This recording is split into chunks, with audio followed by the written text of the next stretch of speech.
Hey guys, it's Magaz here, and welcome to the Air Maybe Soft, the sort of pseudo solo podcast that I do here on the channel when I've got some news to talk about or there's a topic that I want to address. So today I'm going to be talking about a few different things. I've got 4 topics written down, but I might throw some other shit in there just for good measure, I don't know. Anyway, the first thing I want to talk about, and something that I'm super excited about that a few of you might already know if you follow the CBNPC Facebook or the Instagram or Twitter. You might have already seen this. I did actually announce it on a podcast that me and Simon recorded in December, but there was a lot of trouble with the audio and video on that podcast, and we didn't actually release it as a video on the channel. I'm going to edit it as just an audio podcast at some point, and that will go up on the SoundCloud, so you should be able to hear it at some point in the future. Right, let's get straight into it. I am now a 2017 ICS captain. I am the 2017 UK ICS captain. That means I'm part of the ICS airsoft family.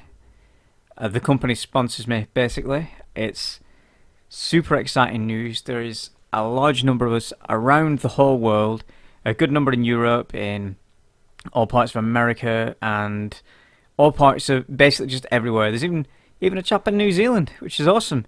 So there's a lot of us, and our role is to essentially promote ICS, which is something that I've been doing for like the past 10 years anyway, sort of unofficially, because I've been using ICS products since 2006, 2007, and as far as I'm concerned, they make the definitive AR platform AEGs on the market. They are the best, and that's me saying that as a firm believer and a lover of their products, not just because they sponsor me. So I chose to try and get sponsored by these guys when they said basically we're looking for a new group of ICS captains to spread the ICS love and news throughout the world. Do you think you can make it? Do you think you're the kind of person who can be an ICS captain? I'm like, yeah, I can do that. So obviously I applied. Now, I wouldn't have done this if I wasn't already a firm believer in the ICS brand and the products they release. So, of course, now I'm going to be talking a lot about ICS in the podcasts, and it's going to come up a lot on the channel. Any video where I'm using an ICS gun, it's obviously going to show the ICS logo in there, and I'm going to be talking about it. So this is kind of like your fair warning. I've always been an ICS fanboy. It's just going to go to level 9,000 now. So, yeah, you've been warned. Aside from that, let's talk about some channel news. You probably noticed there hasn't been any new gameplay footage in 2017. We're in the beginning of the second month now, so that's an entire month that I haven't made it to a game, and this is driving me insane. But there's a lot of stuff going on at the minute, and with work and things like that, I haven't been able to get to a game in January, and it's not great. It's not awesome. I kind of have a withdrawal. I want to go shoot somebody. We are heading to a few games this month. We're heading to a new site. In fact, we're heading to 2 new sites. One of them that I'm not sure I can talk about properly yet, but I'm really excited about. And the other is Skirmish CQB in Wentworth. That's going to be exciting. Both events here, there's going to be a significant CBNPC sort of turnout. Hopefully at the game that I'm not talking about yet, there's going to be the most members of CBNPC that there has been at a game in a very long time, which would be amazing. So there's going to be a lot of footage coming from these 2 games. They're essentially going to be 2 weeks on the run at Airsoft Games, and I'm super excited about it. We're also going to go check out a few other sites that we've got lined up. The Kill House in Leeds is one that we're definitely going to visit, probably towards the end of February now, and possibly March maybe. We haven't quite worked out a date for that, and we're definitely going to be heading back to one of our classic favourite sites, Labyrinth in Bury.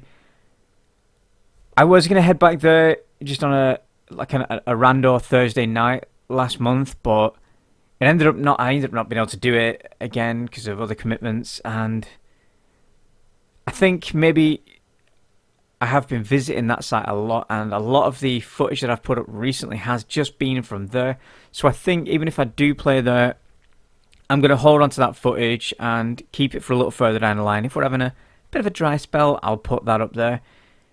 Because I don't want to end up just putting footage from the same site week after week and the channel getting stale. So that's why I'm quite excited about heading to 2 different sites, possibly 3 different sites over the next month. Yeah, so there's going to be a lot of new footage, and especially if there's the whole group of us, we're going to be looking at 3 or 4 different perspectives from the gameplay, which should be fantastic. And one thing we are going to work on, which is something me and Standon are working on, you might have seen the sort of pseudo trailer for it already, the teaser trailer, I should say, on Instagram and on Facebook. Standon is back in the game, and he has picked up a Tokyo Marui Keltec KSG shotgun. I'll link the review at the end of this in the cards for those of you watching it on YouTube. If you're watching it on SoundCloud, head over to the... Well, if you're listening on SoundCloud, you're not really watching. But head over to the YouTube channel and check out the Keltec KSG review video. It's a fantastic gun. Tokyo Marui have outdone themselves on the pump shotgun game. Again, it is fantastic. Maybe there's some room for improvements here and there, but I do really enjoy it. So while we're filming this review, I was filming some pickup footage for my 12 months on video about the AA-12, which is also up there. Again, on the YouTube video of this, I will put that in the end cards. If you're on SoundCloud or somewhere else, just jump over to the channel. There'll be a link on the profile over here. Just check out the video, it's cool.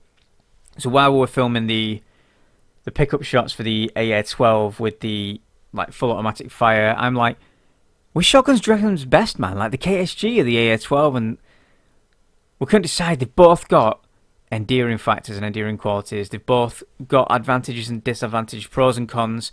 So we figured the only way to kind of work out which is the best is the old, is it Harry Hill sort of, what was his show called?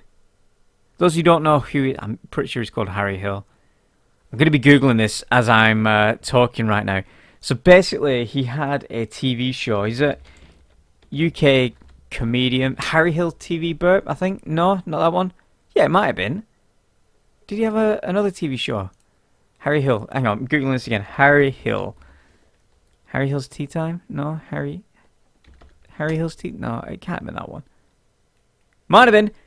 Anyway, nah. I don't know. I think it was TV Burp. Anyway, it's not important.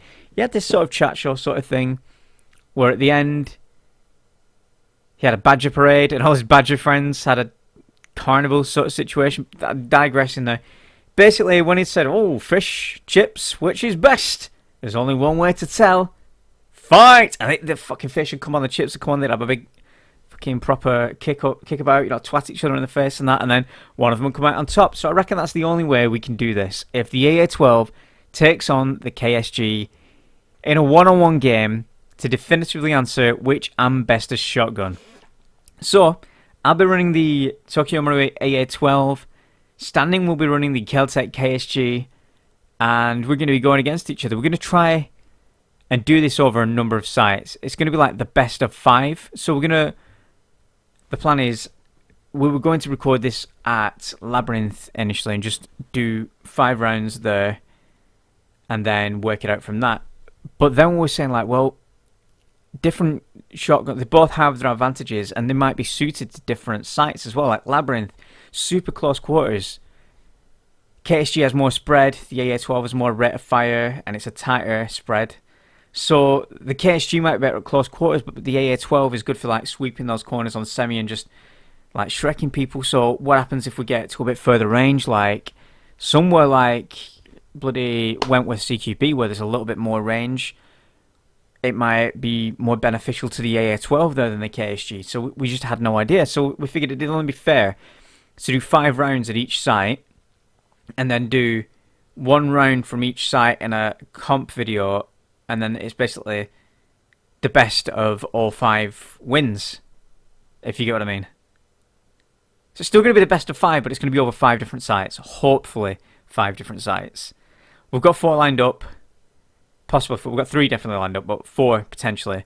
And we need a 5th. So This is going to be a video that I'm putting a lot of time and effort in making, and it's going to be a really fantastically fun video because Standing is now officially shit scared of the AA12, especially if we do go to some sites where there's some outdoor areas where I can actually switch it onto automatic. The only thing I'm worried about is I only have one magazine, and that's like 30 shots, so I could just put my 30 rounds down range and have to run away like speed loading in a corner in a cupboard or some shit. So yeah, it's quite an exciting video project, and it's going to be coming sometime in the near future. Hopefully by the end of February we should have it in a position where we can actually record the pickup shots, and me and Stan are going to sit down in kind of like a podcast sort of situation and talk about it. I think it's going to be a fantastic video, so stay tuned for that. Right, let's go over onto the old podcast updates there. Some of you might have seen last Monday, which was I'm going to check my calendar here. But 23rd of January, I believe, we tried our first ever live podcast. It went absolutely tits up for the most part. We've lost part of the audio for to actually edit the thing together and put it on a channel like we normally do. But there are live versions of it available to watch on Facebook. We streamed it straight to the CBNPC page and shared it everywhere. We've got quite a few viewers, quite a few people asking questions, and a lot of people have watched it since, and people have been talking to us like afterwards, like, oh man, I didn't know you did a podcast, I didn't know you did it live. It seems to have gone down really, really well. And it's something we wanted to do for a while, and where I've been talking about, we're going to bring back Balls Deep, but we're going to change things, it's going to be significantly different, it's going to be a lot better.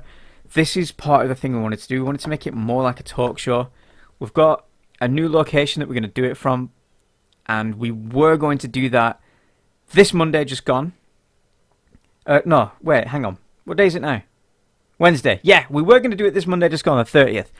But we had to push it back to Tuesday, which was yesterday, and then Des couldn't make it for reasons I'm not going to go into, and we had to push it back to whenever. We're talking Thursday, talking Friday, but now it's looking like I'm not going to be able to make Thursday, possibly could make Friday.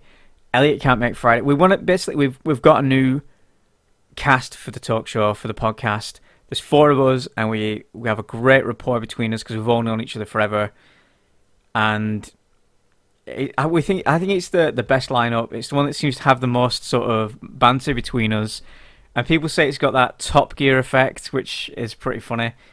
Somebody was talking to Elliot about how he thought it was hilarious how I was trying to keep everybody in line and talk about the topic, and everybody was just falling into absolute disarray because Des and Elliot were getting drunk, and Standing kind of goes off on a tirade, and then everybody tries to get back on topic, and I try to really, it's really funny, and it's a mess but great fun, and we are trying to bring this back. But like I said, this week I'm not sure if it's going to happen. We were going to commit to a day and do it like every Monday, say at the exact same time, live stream, and then record it and have it up on the channel. So we're just working and fine-tuning everything and trying to work out a day every week where we can get everybody together to actually record this. Now, the new place we want to record it is fantastic. It's got a great view. It's got loads of space. It's got settees there that we can just sit in a nice, like, sort of L-shaped seating amenity with a little table in the middle, and we're all going to be wearing lav mics rather than the big boom mics, and it's going to be lit really nicely and shot really nicely, and it's going to look, when it's actually live and on YouTube, like a proper talk show, which is fantastic. Obviously, we're going to do the audio-only version for SoundCloud as well. I'm super excited about it, and I hope it's going to be amazing and everything we all hope it is going to be, and it's going to be popular. But at the minute, we're having some teething problems. Like, the main teething problem we're having at the minute is trying to get the lav mics to work with the mixer, because they need to draw phantom power. But they're 3.5mm jacks, and we're putting them into an XLR to 3.5mm adapter, and then put them into the mixer, and it's not drawing the power through it, which is really annoying. So we need something in between to actually give power to the mics, and then they can go into the XLR. Then they can go into, and when we do that, everything's going to be fine. And then we just need to work out the fine-tuned settings for the stream. I did an unlisted test stream last night, trying to get the details working. The quality wasn't where I wanted it. This is basically the Facebook stream is fine. We're doing that off Desi's phone, and then we're monitoring the questions and that on the laptop, so we can see what people are saying and we can have a bit of a back and forth with everybody. But we're also trying to do it on YouTube Live, so we can go straight to the channel, which would mean it would kind of negate the edit of the podcast afterwards, but I'd still do it anyway because it's shot on a better quality camera and the audio is much better. But we're hoping to increase the quality of the cameras we're using for the live stream and essentially stream at the same time to YouTube and to Facebook, so we get a big sort of audience watching us, and that will help grow the channel as well. If every week we're streaming straight to the YouTube channel, people are going to start coming to it and it'll grow the community, and there'll be more of you guys out there to listen to this and see the videos we're putting out.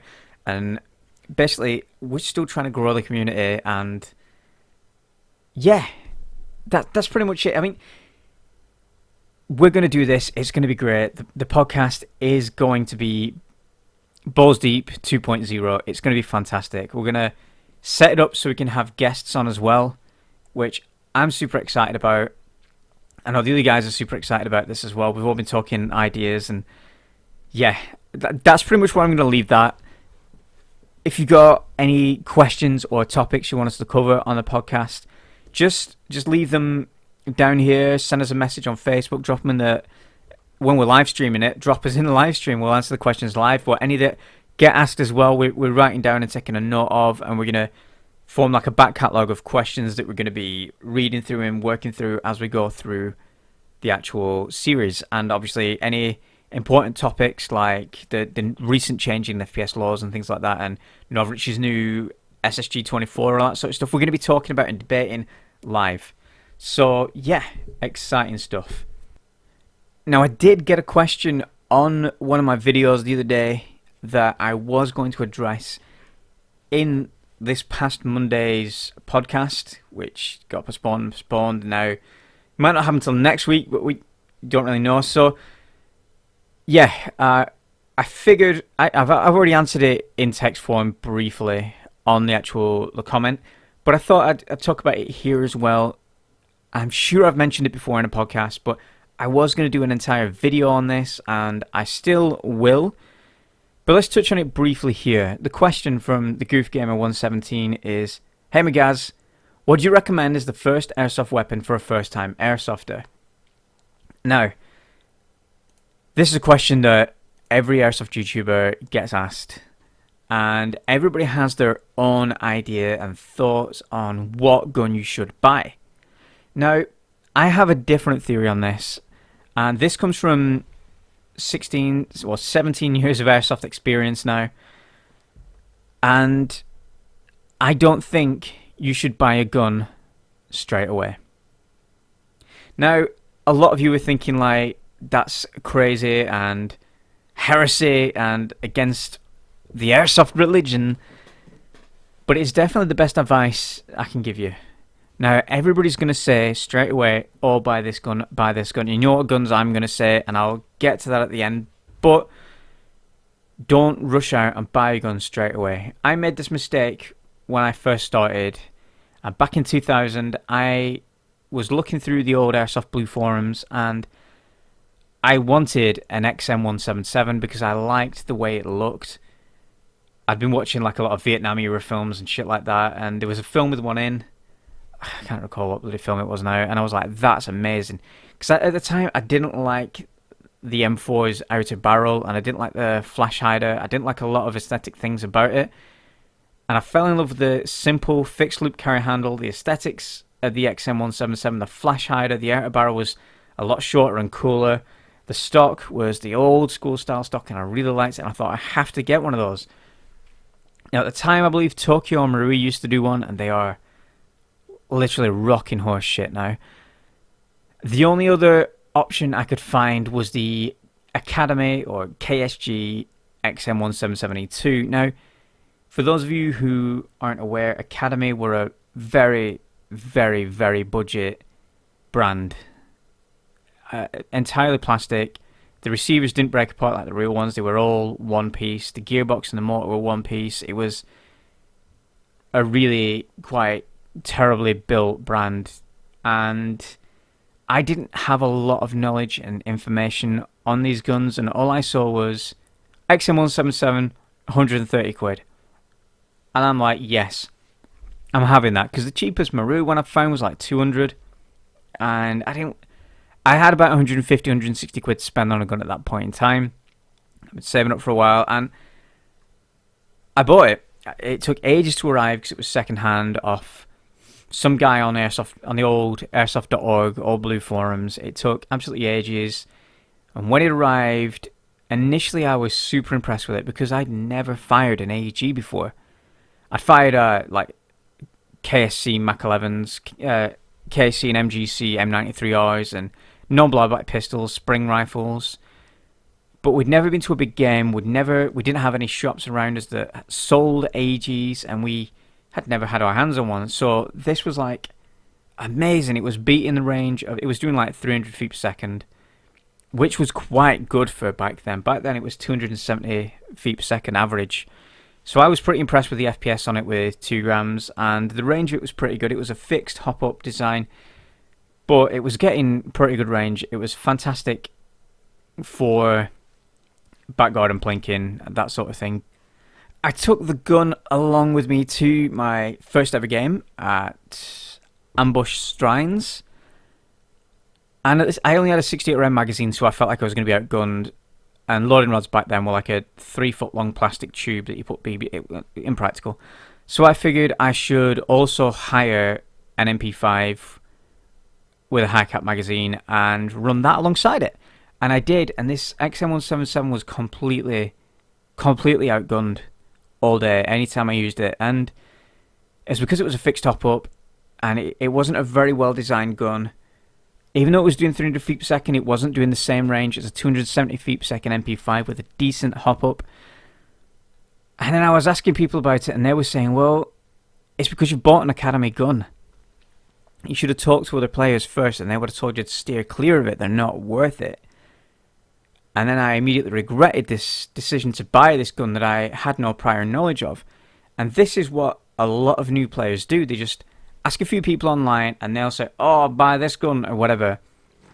And they'll go out and buy it. Or maybe they won't even go out and ask it. They'll go to like BB Guns for Less, or just BB Guns, or whatever, and buy the first bright orange, shitty, low-powered electric gun, or LPEG sort of G36 that they find.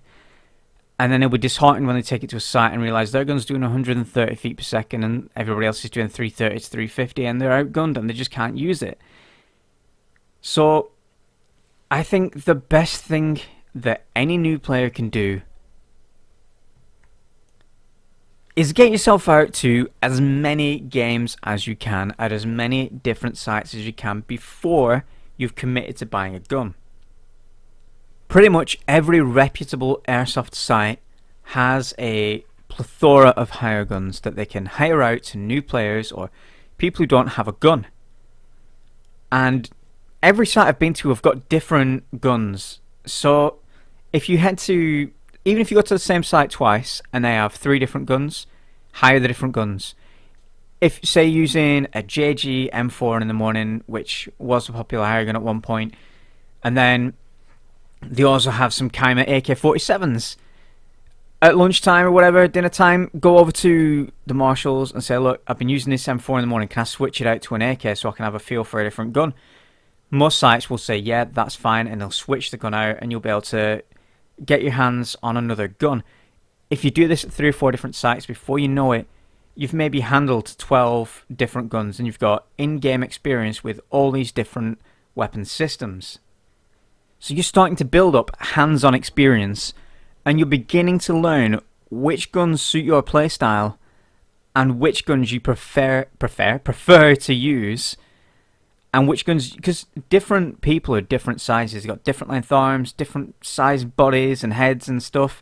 Some people have like tiny little legs, tiny little arms, and carrying a big old full metal gun might be too overwhelming for them, and they might want a little sort of lightweight plastic M4 that will do the job.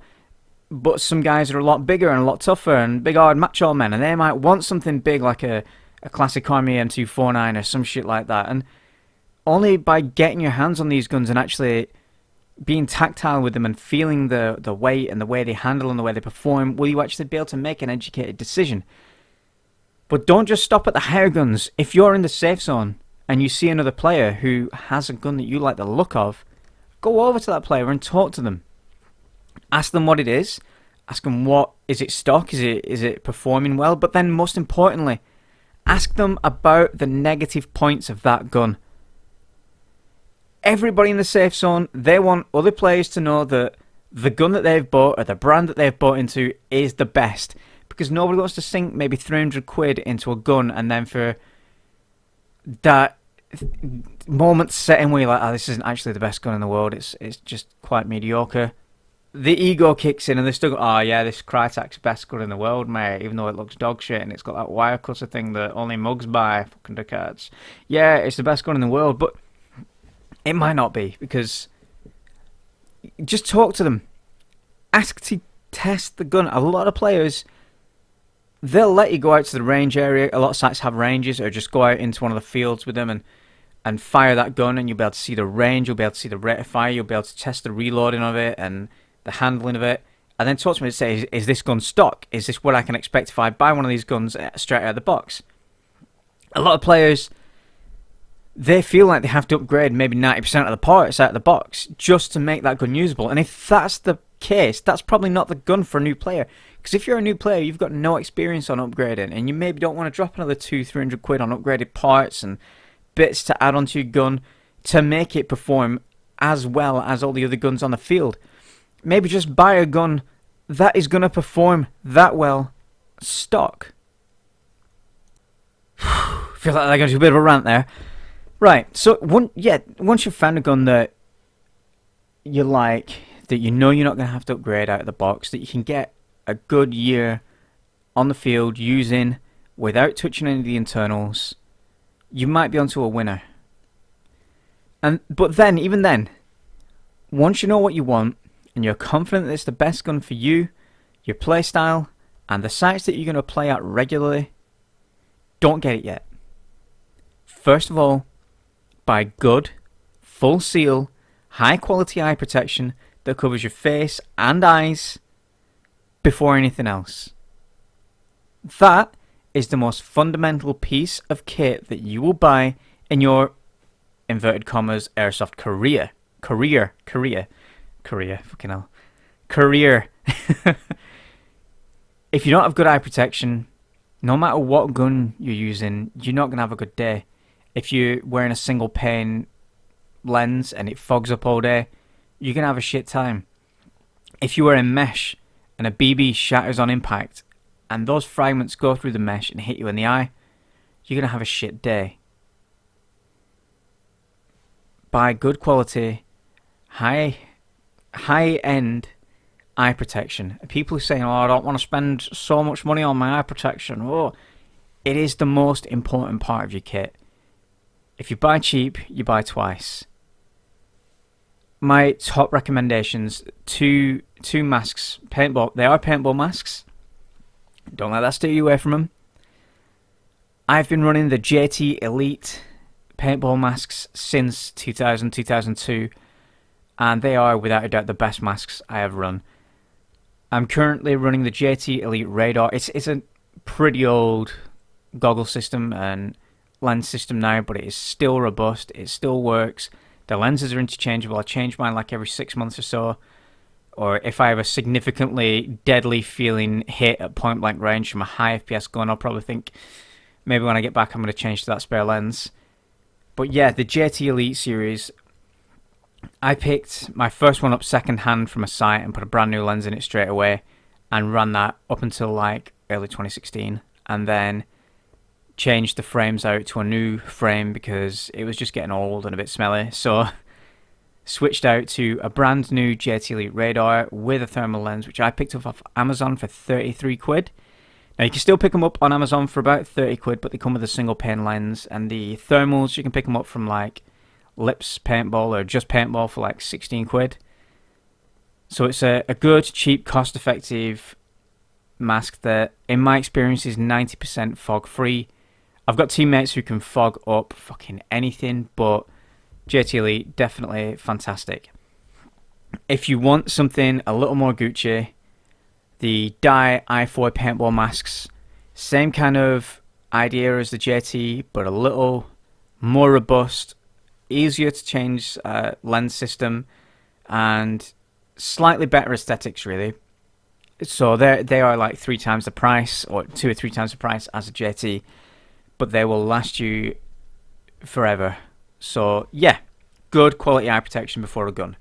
Now, you've got your hands-on knowledge, you've got all that information, you've got your eye protection, you've played maybe 9 or 10 games, you're ready to invest in that first gun. If you're in the UK, you've fulfilled the criteria to legally own a replica imitation firearm. You've got your defense, whether that is the pass system or UCARA. You're registered a member with a site that has public liability insurance. You have met all those criteria. You can now buy a gun. My recommendation, now I'm not just saying this because they are my sponsors, this comes from 10 or so years of experience using the guns. ICS. They're a fantastic brand to buy into. For a first time gun, I would say look into their Sportline series, the CXPs or the CS4s, which are different versions of the M4. Very cost effective, a very solid gun. Even though they have a polymer receiver, they're still very sturdy, still built like a brick shit house, and they perform fantastically out of the box.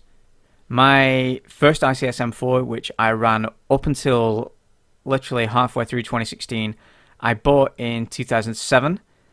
It was a 2006 anniversary edition that ran with the stock gearbox all the way up until 2016. The only thing I had to change was the tappet plate because I snapped it off because I'm a tit.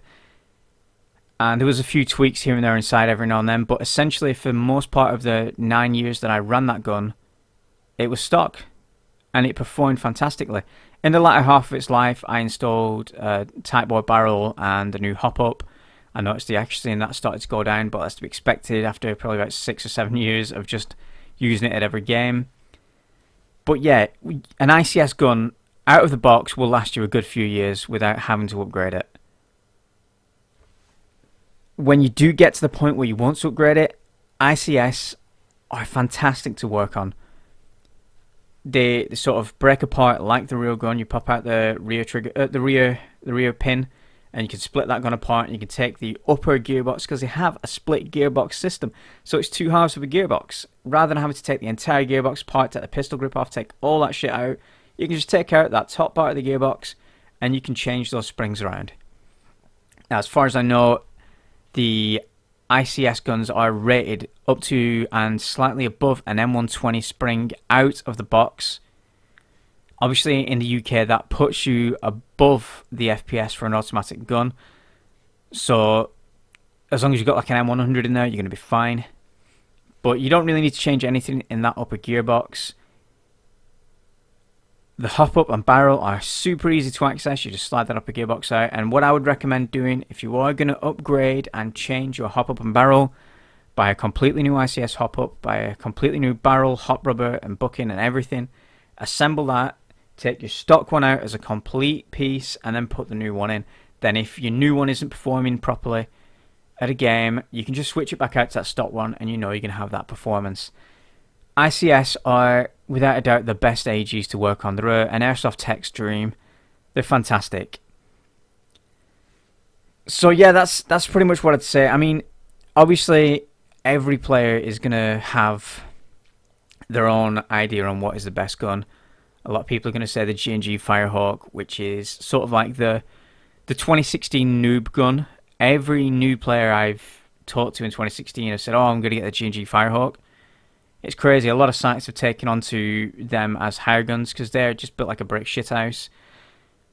But the downside is they are ugly as fuck. So I'd steer clear. Definitely buy ICS. Because like the old saying goes, I said it with the goggles. Buy cheap, buy twice. Buy ICS, buy once. There is one last thing I'm going to say about this topic before we move on. Do not buy a bolt action rifle as your first gun. It is not a good idea. A bolt action rifle does not put you in a better position than any player with a stock AEG. There's no mythical 300-meter engagements or pawning noobs from a mile away with a bolt action. In fact, or in airsoft at all, really. Especially straight out of the box, you're going to be outgunned and outmatched by most of the people on the field, which isn't a good way to start your airsoft career.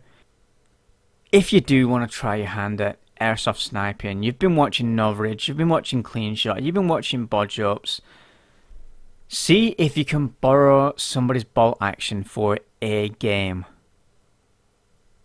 Preferably a stock bolt action. You will understand within 20 minutes of using it how different it is than running around with an AEG. And a lot of people, they buy a bolt action, like a Well Type 96, as their first gun, thinking, oh, I've played Battlefield, I'm going to be headshotting people from the other side of the site here. They go to the first game, they have a terrible time, and then they don't come back because they think, oh, it's rubbish, because everybody was killing them and they were outgunned. But if they'd taken advice and hired an AEG or two and actually got to learn the fundamentals of the game before doing something like that, they would have had a better time and maybe stuck with it. So yeah, that's pretty much all I'm going to say for that topic. I'm going to talk about this in the next episode of Balls Deep with the rest of the guys. We'll all talk about, I'll basically reiterate everything I've said here, and then those guys will chime in with what they think is what I'm best gun. And we'll probably end up bickering about it, and it'll be exciting and amazingly fun to listen to. So stay tuned for that. So at this point, we are well over half an hour in, and I'd like to try and keep these solo podcasts a little shorter. So I think we'll kind of wrap it up here. If you have any questions or any topics you want us to cover either in this podcast or in Balls Deep when it comes back, leave them below in the comments or drop us a message on Facebook or wherever, and we will add it to the list. If you've enjoyed this show, leave a like, leave your comments and abuse down below, and share it. If you know somebody who's going to buy their first gun or wants some advice on buying their first gun, send them a link to this and let them listen to it. And hopefully it will give them the right advice to get out there and play before they buy a gun. So yeah, thank you for listening to me drivel on for nearly 40 minutes now. And if you've enjoyed this, like I've said, like it, comment, share it, subscribe to the channel to see when the next episode of this, the next episode of Balls Deep, the next review, unboxing, or rando vlog, or gameplay video goes live, which will be every Tuesday and Thursday at 3 o'clock GMT. Despite what it is, it might be gameplay, it might be a review, it might be a podcast. It will go live sometime over probably March now. I'm going to switch back to the Monday to Friday, every single day except the weekend uploads. I'm currently building a sort of archive of videos to fulfill that quarter. It's probably going to be for 2 weeks to a month.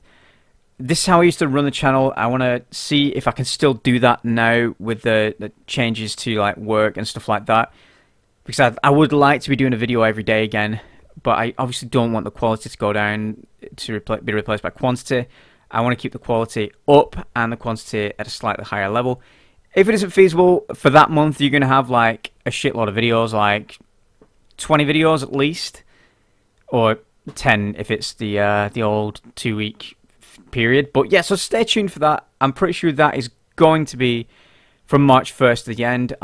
Hopefully in March, one of the pieces of news that I want to put out there, I should be attending IWA, which is the sort of SHOT Show sort of thing in Nuremberg, Germany, for ICS with a group of the other European ICS captains. So obviously while I'm there, I will be doing some videos and uploading them while I'm there, hopefully.